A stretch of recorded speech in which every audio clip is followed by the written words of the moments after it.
Well, hello, everyone, and welcome to today's show. I'm Alex Juarez, AARP Arizona's Communications Director, and it's great to see Coach Sherry Ann again today. AARP is the nation's largest nonprofit, nonpartisan organization dedicated to empowering people 50 and older to choose how they live as they age. With a nationwide presence, AARP strengthens communities and advocates for what matters most to the more than 100 million Americans 50 plus and their families: health security, financial stability, and personal fulfillment.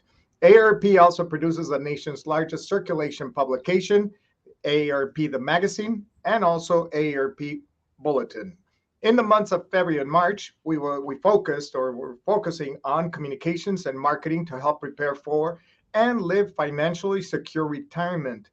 We will provide a wide range of tactics, including digital resources to help consumers increase their financial health. AARP is the wise friend helping consumers manage their money decisions during pre-retirement. Visit us at www.aarp.org/money tools for more tips, tools, and resources. Again, that's www.aarp.org/money tools.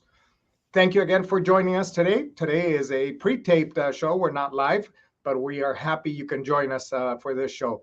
With that, I want to welcome Coach Sherry Ann again. Coach Sherry Ann, always a pleasure seeing you. How you been? I'm good, Alex. Thank you so much. I'm loving this is the time of year. It's so wonderful to be here in Arizona and everyone comes here. Like there's so much traffic now and with spring training in full bloom. But it's awesome. Like I love this time of year. So super excited. Absolutely.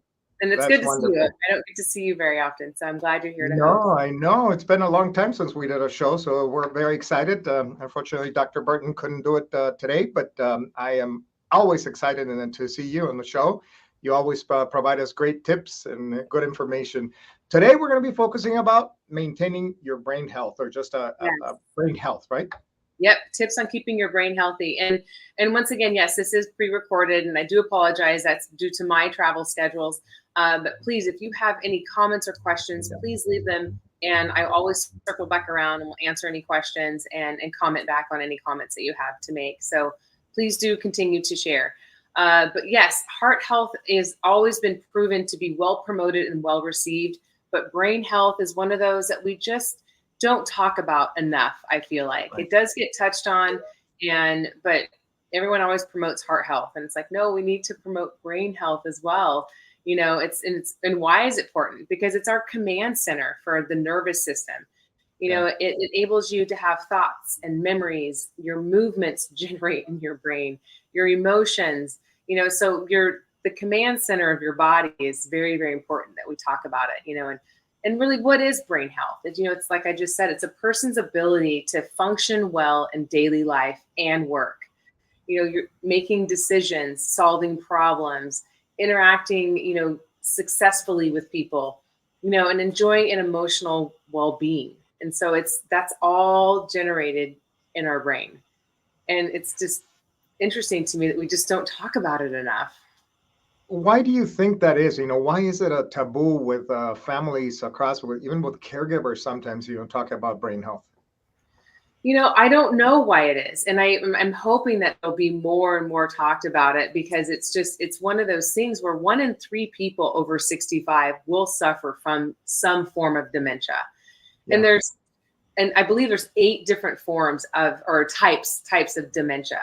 The biggest one that when we all know about is Alzheimer's. And that actually, of all the dementias, that's about 60 to 80%.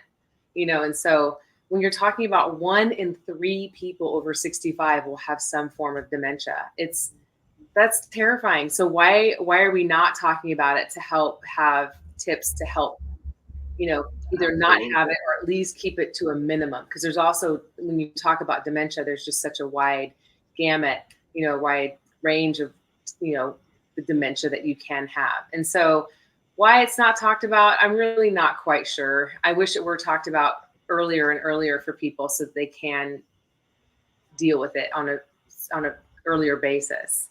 Absolutely, yeah. I know that we have a lot of resources, content that talks about brain health on AARP.org. Oh I was yeah. also reading a site from the Centers for Disease Control and Prevention talking about maintaining brain health, and it was just appalling. It was just, wow, amazing just to hear that some of the risk factors that could, prevent 40% of dementia cases just by changing some habits on it. So it's incredible, that if you have tendencies, for type 2 diabetes, heart disease, if you have cancer, those are all things that can affect and possibly generate dementia or Alzheimer's. So that's incredible. The studies have shown that 75% of the damage done to your brain, that leads to dementia is due to lifestyle. Right. I mean, if you just make a few changes in your lifestyle, you diminish the chances of you having dementia. It's yes, environment and genes contribute to it. So you have Nothing both. we can go about those. Right. So, genes you can't really do anything about. You've got what you got, but your environment, you have control over that. Yes. And I have this saying in my house: control your controllables. Yes. Control the things that you can control. The ones that you can't, then we just work with those. But the ones that you can control, like, why not make an impact? Because if you are suffering from high blood pressure, high cholesterol, diabetes, these all put you at a very high risk for dementia. Right. And so let's do things that we can do. My whole back to basics, all of my curriculum that I've been sharing over the years has been about healthy lifestyle. And so this is just focused more on having that so that you can have a healthy brain as you age. Dementia, it's a specific set of symptoms related to your mental function. And so the second most, so I said Alzheimer's is the most prevalent one. The next one is vascular dementia. And then all of the other 6 types of dementia are just very like Lewy body dementia and different ones they impact a much smaller section of the population. But the vascular dementia is just like it sounds, vascular. So you have either blood flow being blocked by a stroke, or your blood flow is just diminished, and so that's vascular dementia. But what's happening is your cells are just dying off in your brain, and that's just causing that dementia. You're having forgetfulness, and so people always make jokes about when they forget where they put something. They're like, oh, I'm just getting old. And it's like, yes, those are the precursor, and those are the beginning signs of things that you want to pay attention to, so that you don't continue down that path, that you slow the acceleration, because we're all going to get there, but we want to slow that acceleration. So if you're having a hard time recalling information or forgetting where you put things, yeah, that does happen to all of us, because we live very busy lifestyles, and our brain can remember so many things at once. And so, but if you're really having impaired communication, like really having a hard time, not finding that random word, but just finding normal words to communicate, or if you have, things that are very disturbing that you just can't figure it out, like these are things that you need to be paying attention to, because these are the precursor, and these are the little signals that your brain is actually giving you, like, hey, we're having a hard time creating these synapses over here. So exactly, pay attention to those, because it's not that you can reverse the damage, but you can definitely do things to help create new neural pathways. Our brain is there's a lot of neuroplasticity in our brain. So we can create new pathways, but once the ones that are damaged are damaged, they're damaged. There's no reversing those, but you can help yourself if you start seeing different things. And so with that, we can dive into like some of the tips that, you can read about on the internet and whatnot, but or talk to your doctor. Like if you are in a situation where you are having these little signals of like, this is more than just, I forgot where I put my keys, or I forgot where I put my phone. You walk out of the store and you're like, I have no idea where I parked. Sometimes that happens to me, but then something will jog it. Like I'll see something. And it's usually because I wasn't paying attention when I got out of my car to go into the store. Like you said, we're all busy thinking about other things. Exactly. So it does happen. So don't be alarmed if you're like forgetting like little things. But if it's very disturbing for you, then yes, I'm going to encourage you to go talk to your doctor. Okay. and have some baseline tests done so that you can know where you stand. Because there is a lot of stigma and fear behind losing independence and losing part of your memory and your emotional state. So it's hard. I tell people, I'm like, lean into that fear. And people are like, what? Like, I don't want to. Like, but if you're in denial, it's just going to get worse. Yeah. So if you are having that fear, don't fall prey to the stigma, and just talk to somebody, talk to your doctor, talk to a family member, get some support, because you're not alone. You're not alone at all. And so, but by talking about it, you can hopefully start to slow that trajectory and create some new neural pathways. Okay. So again, if you just joined us, we're talking about tips on healthy brain with Coach Sherry Ann. We would like, this is a pre-recorded show, so if you'd like to leave a message for Coach Sherry Ann, if you have questions or suggestions, or also maybe comment about it, and also let us know where you're watching from. So please leave us a message there for us and for Coach Sherry Ann. So let's get back to some of the tips, Coach. Yeah, and you can actually go have annual dementia exams done with your doctor. And just like you go have an annual physical, ladies do their annual visits every year also. Right. You can also do dementia exams where they can monitor your progression and what's happening. So don't be afraid. Let that be part of your overall, healthcare, in the sense of you're going to have your heart checked. Some people will do stress tests. Right. Do a dementia test. Like, there's nothing wrong with it. And so I wish that we could remove the stigma, because I think so many people are afraid of it happening to them. And it's so traumatizing when memory is lost, because we all love and cherish memories, and so it's just one of those things where, like, it's not going to happen to me. I don't want it to happen. It's the denial is the worst thing that you can do. So absolutely. go for your dementia. Do you happen to know if you want to have that test, a dementia test, can a general practitioner do that, or does it need to be referred to a specialist?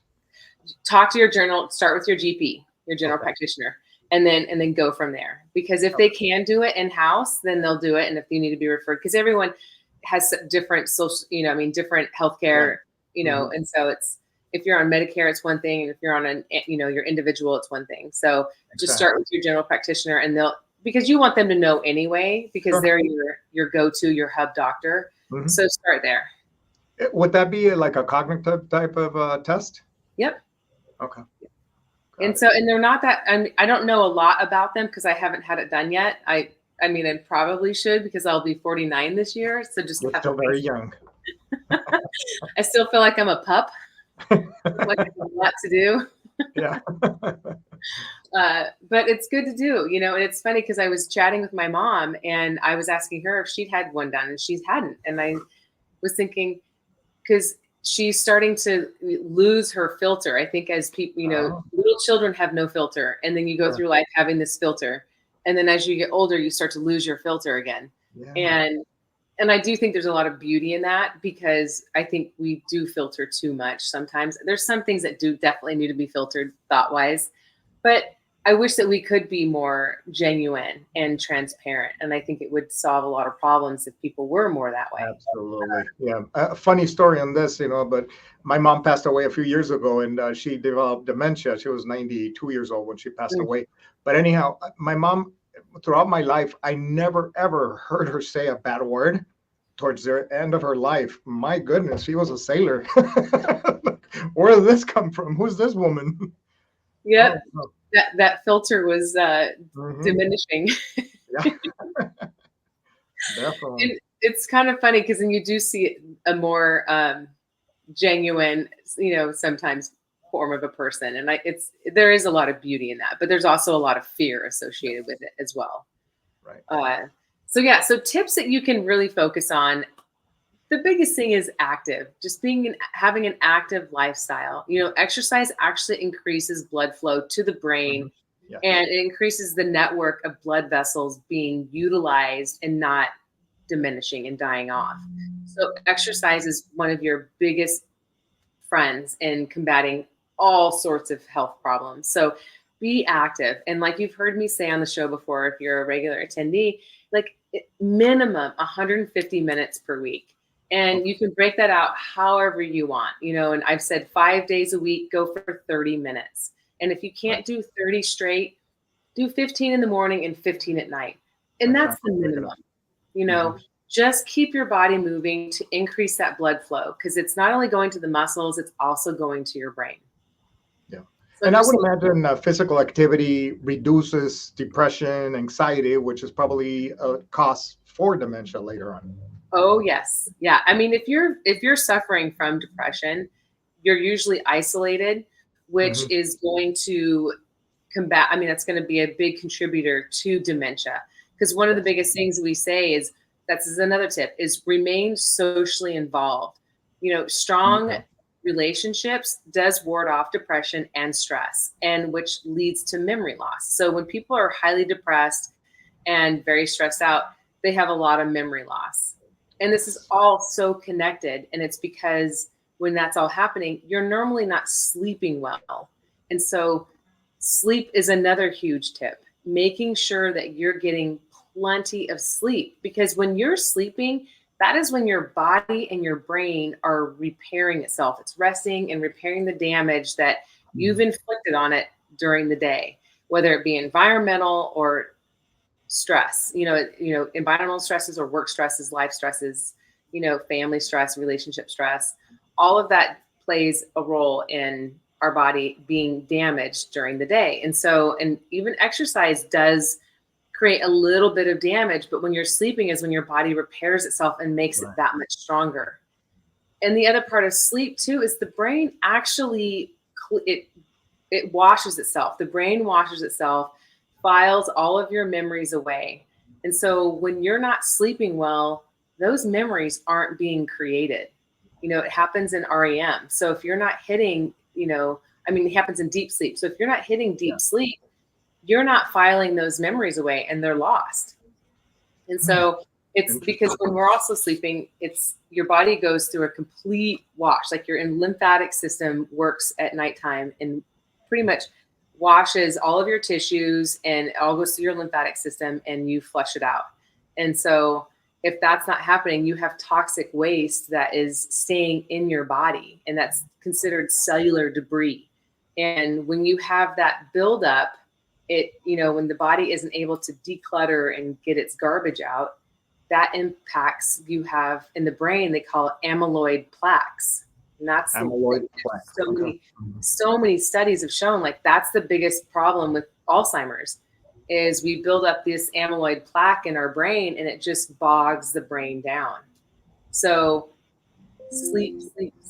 Make sure, it's being active and increasing that blood flow, and then making sure that you're also sleeping really well so that your body can do what it needs to do to clean itself and get the toxins out and keep everything functioning at its most optimal level.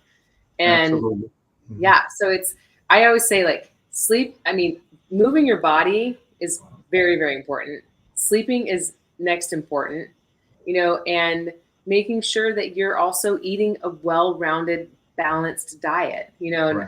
Last month I talked about the Mediterranean diet and talked about a couple other different diets, but making sure that your diet is rich in color, rich in fruits and vegetables and whole grains, and making sure that you're getting some fatty fish in there so that you have those omega-3s. There's a lot of foods that are promoted to help with dementia. You can easily Google foods that help prevent dementia and you'll just get all kinds. So, and the first thing they're going to say is like fatty fish, because the omega-3s. And then you'll get things like blueberries, because they're full of antioxidants, and turmeric. Another good one is broccoli. Broccoli is loaded with antioxidants as well. Pumpkin seeds, nuts. So having that well-rounded diet is going to help tremendously. So those are always my top three. It's moving your body, making sure you're getting enough sleep, and having that well-rounded diet. Those are the three biggest pillars. And then the other, then I already mentioned it, but remaining socially connected to people. People that don't have social connections are more likely to have dementia issues. Right. staying mentally active. And, and people are like, what does that mean? Yes, it's similar to like, being physically active, but mentally active is challenging your brain. And it's not just doing like the crossword puzzles or, online games or things like that.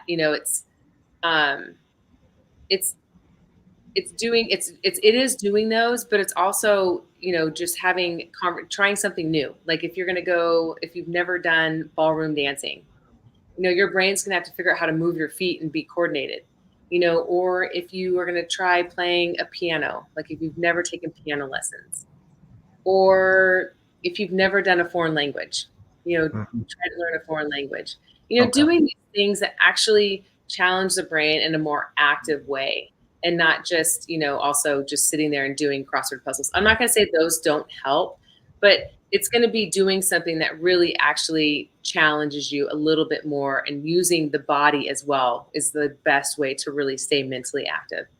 That's right. So Yeah. we got to challenge our brain here. Yes, definitely Good. challenge it. And the last thing to really pay attention to is alcohol. Over consuming alcohol has never been a good thing. There are benefits to drinking good red wine, and that's part of like the whole power of nine if you're following blue zones. Yes. But if you're excessively consuming alcohol, that does impact the brain tremendously. So make sure that you're, monitoring yourself and not overdoing it in that realm. It's just a matter of following all the principles that I've talked about on this show for so long. But I'm telling you, it's really, really important that we monitor our brains and making sure that we're not just letting it slip and just chalking it up to, oh, I'm just getting old. Like, yes, but at the same time, like, you want to pay attention to that progression. Right. And whatnot. And if you are living a very stressed life, I will encourage you and challenge you to look at that stress and be like, is it really worth it? Like, what is the trade-off? Is the trade-off for the stress really worth your health? Because that's usually what is one of the biggest proponents of people really ignoring their brain health. And it's the stress. Like, they're like, well, I have to do this. Do you really have to? Yeah. Do you have some other options? But pay attention to your brain health, because it is just as important as your heart health. And don't let it slip. Exactly. So a little earlier, you talked about social isolation, and we all know that during COVID, a lot of people suffered that social isolation, and that's probably a cause for dementia later on. AARP has something that's called AARP Friendly Voices, where we have volunteers that call on members or non-members, anybody that's suffering social isolation, and they spend minutes or an hour or so just talking to them, having that friendly voice, listen to them, and chatting with them. So it's really important to take advantage of those, and I encourage people to look up AARP Friendly Voices if you're still experiencing some type of social isolation on it.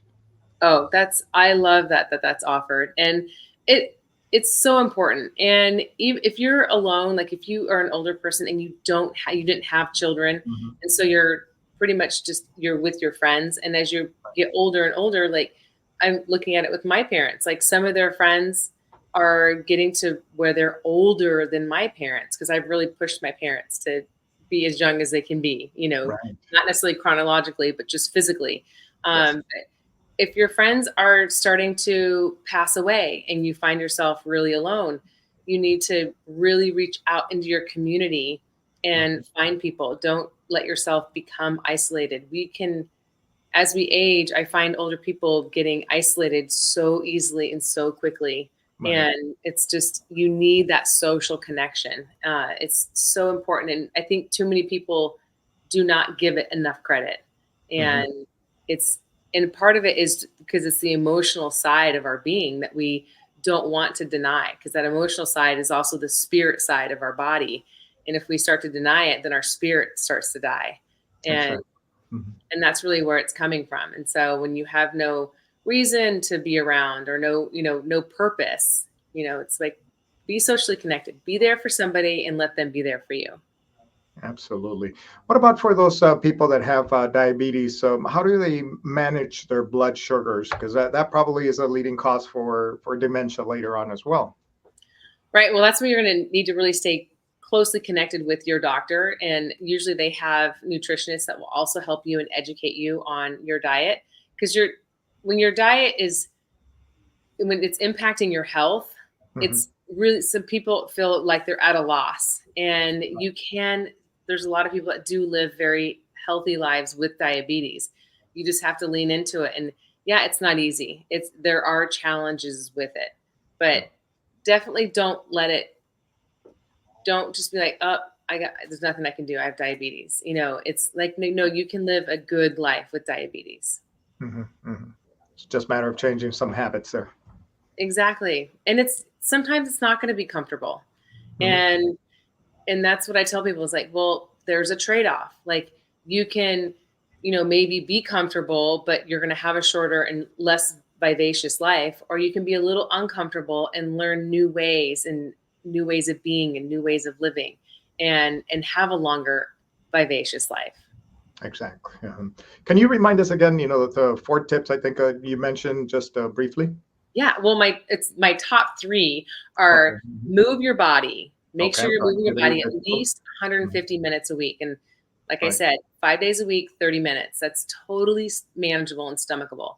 Right. So make sure you're moving it. I don't care what it is. Like if it's going for a walk or you're going to go to a dance class or whatever, just move your body. And Mhm. then number two is get your sleep.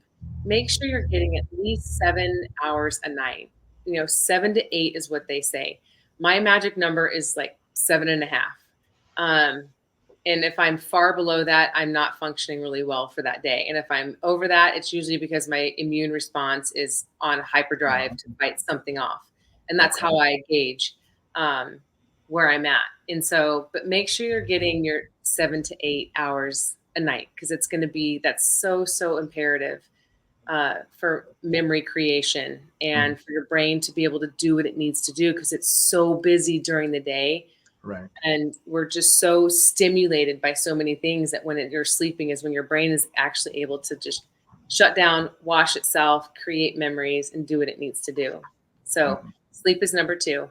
And then number three is eating a well balanced diet and just having a lifestyle of eating color. And I just say, because when I say eat a lot of fruits and vegetables, it's one thing, but when I say just make sure you're getting a lot of color in your diet and not fake colors, not processed colors, but actually from fruits and vegetables, that because then you're full of minerals and antioxidants, which are going to help fight off dementia and a lot of other, chronic illnesses that we are going to be facing. And then the fourth one is social connections. Those are the top four things that you really need to make sure you're doing just to live a healthy lifestyle, but also to make sure you're giving your brain its best opportunity to serve you because it is your command center. So, because if your brain's not functioning properly, then your body's not functioning properly. So, Right. in Mhm. my opinion, your brain health should come first and foremost, and then everything else will kind of fall in line with that. Excellent. Very good. Well, any other tips? Anything else about how just brain health in general? No, just don't be afraid to talk about it. If in the back of your head you've got this little voice that's like telling you, don't get caught up in the stigma of it. Like make sure you're talking to somebody, whether it be your doctor or a family member. If you're starting to feel like I think I probably need to have a baseline screening done and watch this and start making some healthy lifestyle changes. Excellent. Well, there you have it. Another fantastic show full of tips from Coach Sherry Ann Little. We want to thank you, Coach Sherry Ann. And I know in 2 weeks from now, it'll be April 9th, and the show will be about health and happiness. So, what are you going to be talking about that in that show? I'll be going more in depth about why we want to have social connections and the importance Okay. of how our body, if we are healthy and happy, how we actually live better and longer. Wonderful. Love that.